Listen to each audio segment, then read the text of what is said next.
Hi, this is Carolyn Parrish at the Fish and Wildlife Conservation Commission. You'll see here in front of me a personal watercraft, or more commonly known as a jet ski. And today we're going to talk to you about how these work, what you need to know when you're renting one, and some safety information when operating a jet ski. Here to help me today, I'll allow him to introduce himself. What's your name, sir? Hey everybody, I'm Ronald Washington, Public Information Officer in Miami-Dade County. Hi, Ron. Thanks so much for joining us and giving me a hand with this today. You'll see today Ron is not in his full uniform, but that's because we're going to talk jet skis and we're down here by the waterfront. So I'm pointing to the first thing that I think is important for people to know, and that is what? The Florida registration numbers. So as you can see, they go from left to right, and they also have a decal with it. That way we can identify the boat and make sure that it's currently registered. Yep. And so that's important, folks. Just like a boat, you need to have jet skis registered if you're going to operate them here on the waterways in Florida. So, Ron, tell me a few things about jet skis and how they operate and what you should look for here when you come to a livery. What should people expect to hear?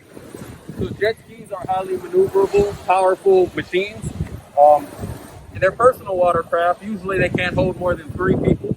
This one has rear view mirrors, and it's got a compartment in the front for the fire extinguisher. You always want to make sure at a minimum the jet skis have a fire extinguisher, a life jacket, and a sound producing device. So you've given us 3 tips: life jacket, fire extinguisher, sound producing device.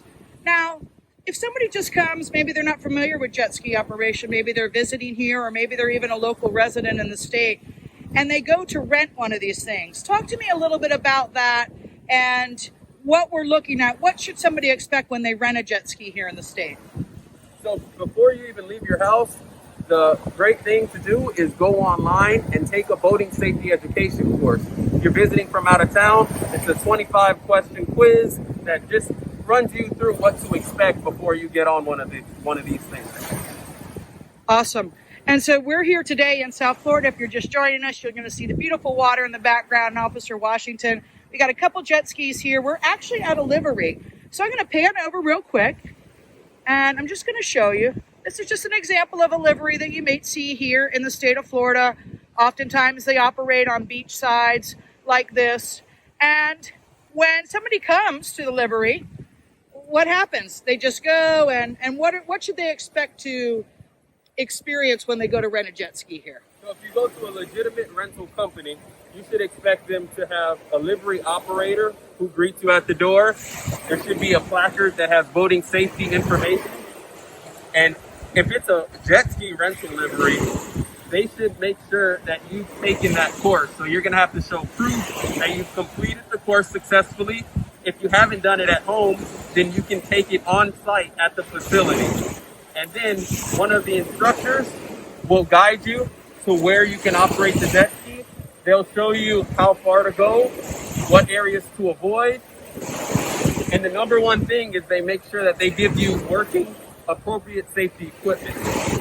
I think you just shared a great tip there, Ron, that people can take this education course that's required beforehand. It'll save them some time at the livery. Remember to bring proof of taking that course with you. Or if you don't have that availability to take the course in advance, be sure you take it here. Take it at the livery rental. It is required for them to provide that information to you. As Ron mentioned, I'm just going to pan over and take a look at this machine here. This is something that's pretty popular. This specific model, as you see, has enough room for 2 seats. So, Ron, you talked about liveries, and it's important that you use somebody that's a licensed facility, right? Yes. Do folks try to rent these things? Yeah, well, exactly. We'll have people, private individuals, who own these things personally, and in order to make some money off of them while they're not using it themselves, they'll advertise the service on Craigslist, Facebook, and people who don't know any better visiting, they will just pay whatever fee it is to jump on the jet ski. But usually those personal individuals don't have the required paperwork and all the safety protocol that we enforce when looking at delivery. Right. And that's great information because remember, folks, we are talking about some legal issues here with what's required for people to rent these things out, and then what's required for you to operate them. So if you don't know and you want to get more familiar, you can always go to our website, myfwc.com/boating, and then you'll look for personal watercraft and livery rules and regulations, and you guys can brush up on those at your own convenience. So as you can see from that placard, if the jet ski capsizes or turns over, then don't panic, but follow what you see here. You have to lean over, grab onto the bar, and pull in the direction of that arrow and climb back on from behind as you would if you fell off. So talk to me about some of the very specific things related to operating a PWC, life jack being one of them. Well, the first thing you should do before you climb aboard this machine is to put the right size life jacket on you. This one says it's an adult universal life jacket.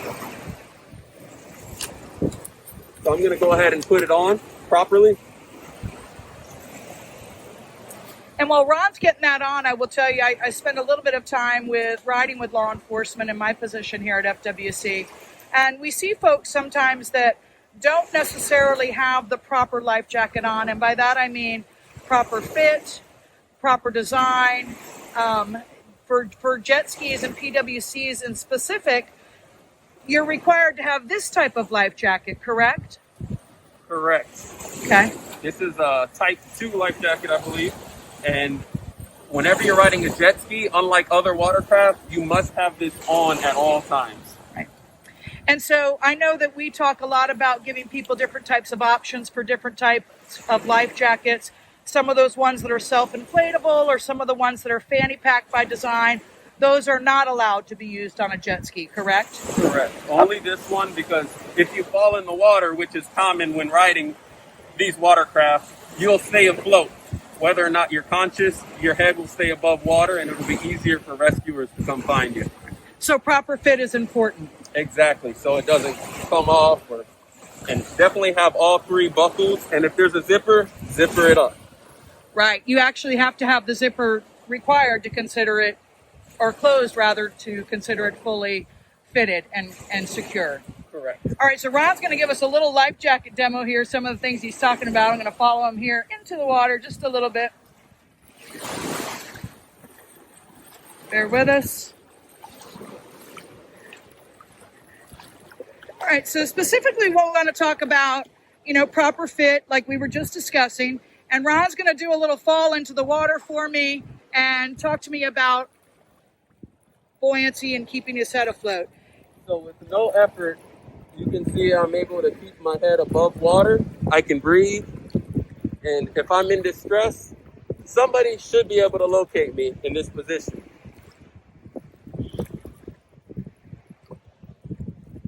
And so what happens, folks, as Ron gets back up and situated here, is when you don't wear, and I'm going to hand this to you, Ron, put this over you and show the difference on the size. So he's got a different size life jacket here. And we want to talk a little bit about the difference of space. You can see that Ron's wearing one that's fitted to him, but then when he puts this larger size life jacket over him, he's got a lot of space gapping. It's not buckling correctly. And what can happen if somebody's not wearing a properly fitted life jacket? Well, what we tend to see is the life jacket will ride high and it might slip off, and it doesn't give you the proper buoyancy that you should expect from the correct life jacket. Right. And buoyancy is important, as Ron advised. It keeps your head afloat. It keeps your body on top of the water. In the event of an emergency, an incident where you end up in the water, that life jacket can help us find you when it comes to a rescue operation. And one thing I'd like you to just point out Yes. is this is U.S. Coast Guard approved. If it doesn't say it's U.S. Coast Guard approved, then you're not wearing the right life jacket and find a new one. And it's type 3. Okay, so that's a type 3. So there's different examples. Again, when it comes to PWC and jet ski operation, like these in the foreground, be sure that you're getting the right life jacket, that it's worn at all times, and that it's properly fitted, because that's going to be important. So we're going to come out of the water before we wrap this up. And Ron, talk to me about how one of these things turns on. What do you use? And there's some specific information about this specific key setup that we want to be sure to share. So most jet skis use a kill switch lanyard, and they'll attach it to the life jacket itself. And the point of this is, it's in the name, kill switch. So if you fall off and this comes out of the ignition, the jet ski shuts off completely, and it's not ghost riding. Proper way to attach this to your jet ski is like this.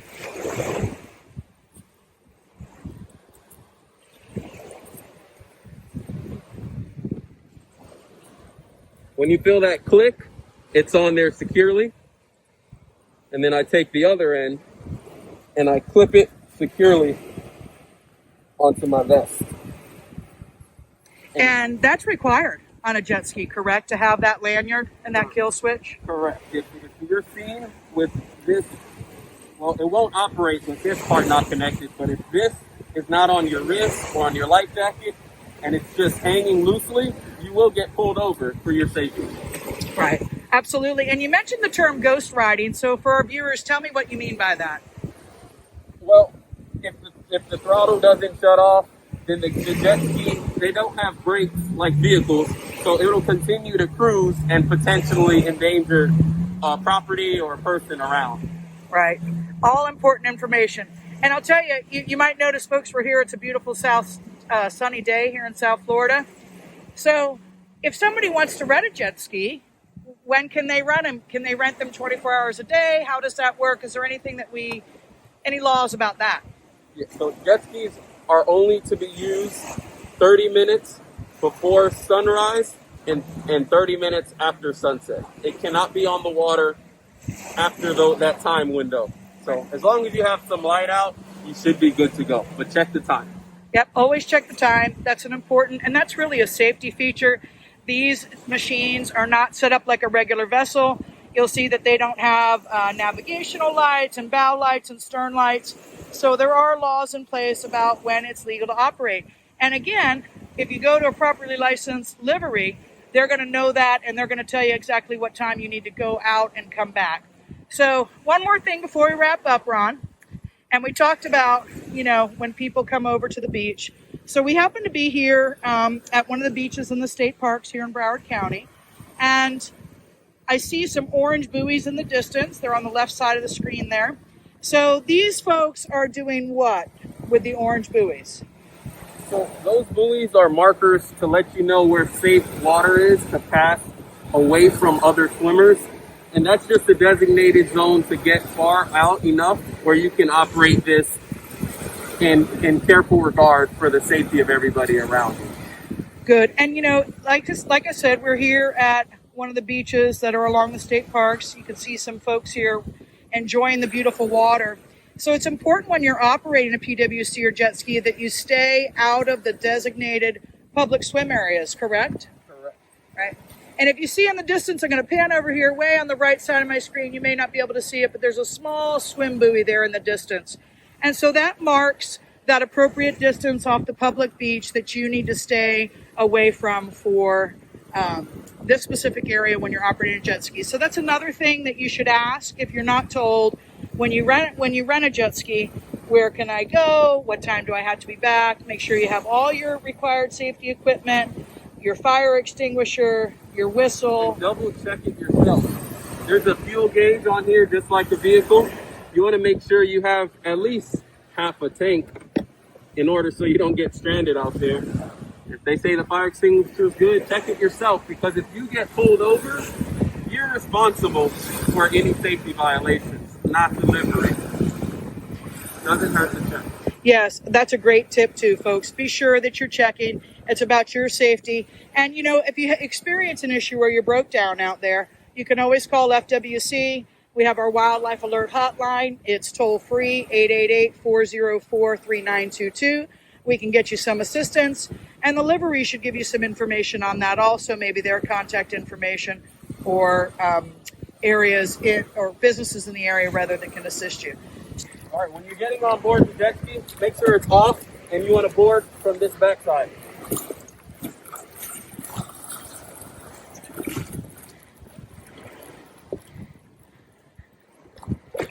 And you got your life jacket on. He's got his lanyard. And here we go.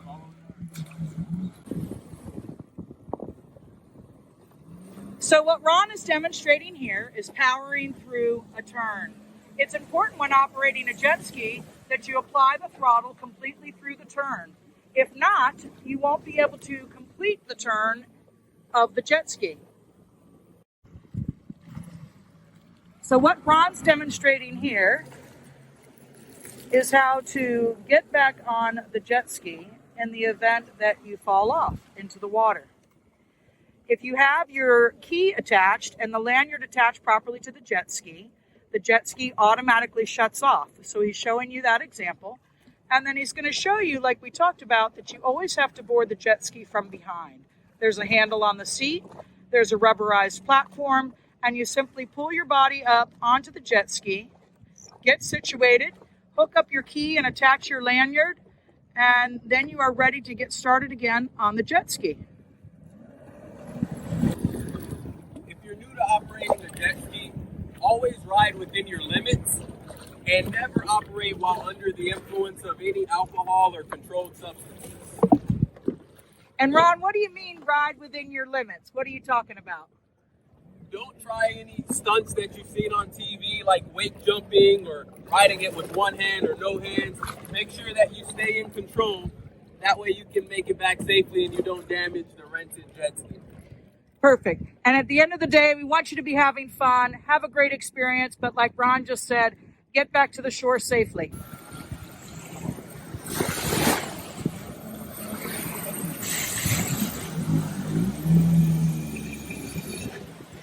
So great job bringing that jet ski up onto the beach, Ron. You know, it's something that I see all the time is people like to stop at sandbars, they stop at beaches. What's important about bringing this on the beach and then taking it back in the water? Well, respect the boundaries of the people around you. So you know how I kept a nice distance away from the other jet skis and away from the people on the beach. As long as you do that and you're able to safely stop the jet ski, turn it off, you're renting, check in with the instructor, make sure everything you're doing is based off of their guidelines and direction. And if somebody stops, say at a sandbar or the beach, and they want to get back on this thing, can they just start it right here on the beach like this, or? Absolutely not. So the jet ski will suck in the sand rather than the water, and motors can't run on sand, so you'd be stuck. And that's a good tip, folks. And we showed you a little bit about getting on this thing, especially if you fall off, and when we load it up before to get ready to go.